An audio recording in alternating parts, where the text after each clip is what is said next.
भगवान ने सबसे पहले कुत्ते को बनाया और कहा, तुम्हारा काम घर के दरवाजे पर बैठना, अजनबियों पर भौंकना और घर की रखवाली करना है। इस काम के लिए मैं तुम्हें 20 साल की उम्र देता हूँ।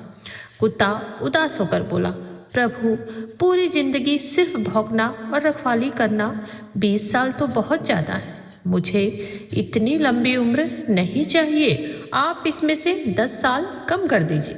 भगवान ने उसकी बात मान ली और उसे 10 साल की उम्र दे दी। अब अगली बारी बंदर की थी।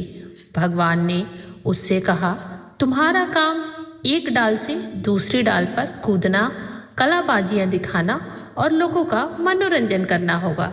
इसके लिए मैं तुम्हें 20 साल की उम्र देता हूँ। बंदर ने हाथ जोड़कर कहा, हे दाता, हर वक्त कूदना और लोगों को हंसाने के लिए मूर्खतापूर्ण हरकतें करना, 20 साल तो बहुत लंबा है। मुझे भी सिर्फ 10 साल की उम्र दीजिए। भगवान ने तथास्तु कहा और बंदर को 10 साल की उम्र दे दी। इसके बाद भगवान ने गाय को बनाया और कहा, तुम्हारा काम खेतों में किसान की मदद करना, धूप में कड़ी मेहनत करना और इंसानों को दूध देना होगा। तुम्हारी उम्र भी 20 साल की होगी। गाय ने रोते हुए कहा, हे प्रभु, उम्र भर इतनी कड़ी मेहनत और वो भी धूप में, 20 साल तो मेरे लिए बहुत ही कष्टदायक होंगे। कृपया मेरी भी उम्र 10 साल कम कर दीजिए। भगवान ने गाय की भी इच्छा पूरी कर दी। अंत में भगवान ने इंसान को बनाया और कहा, तुम इस धरती पर सबसे बुद्धिमान जीव होगे। तुम तो राज करोगे और खुशियाँ मनाओगे। इसके लिए मैं तुम्हें 20 साल की उम्र देता हूँ। इंसान बहुत खुश हुआ, लेकिन वह लालची था। उसने कहा, हे प्रभु, इतनी खूबसूरत दुनिया, इतना ऐशो आराम और उम्र सिर्फ 20 साल, यह तो बहुत कम है।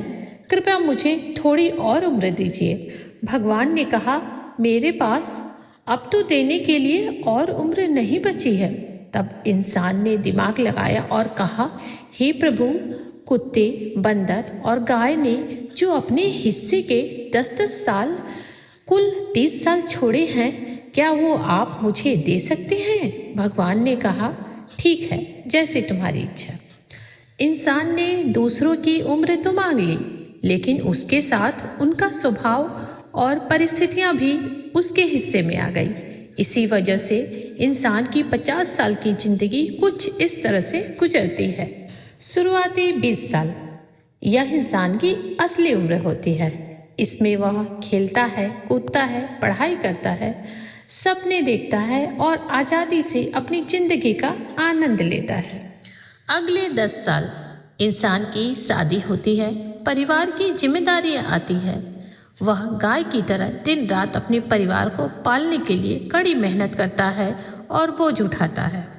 फिर अगले 10 साल, इस उम्र में बच्चे बड़े होने लगते हैं। इंसान अपने बच्चों को हंसाने के लिए, उनका दिल बहलाने के लिए और समाज में अपनी जगह बनाए रखने के लिए तरह तरह के जतन करता है। अब आखिरी 10 साल बच्चे अपने पैरों पर खड़े होकर अपनी ज़िंदगी में व्यस्त हो जाते हैं और इंसान घर के कोने या दरवाजे पर बैठकर बस सबकी रखवाली करता है, आने जाने वालों को देखता रहता है और कभी कभी बिना वजह दूसरों की बातों पर चिल्लाता रहता है, यानी कि भौंकता रहता है। यह कहानी हमें यही सिखाती है कि जिंदगी के हर पड़ाव की अपनी एक हकीकत होती है।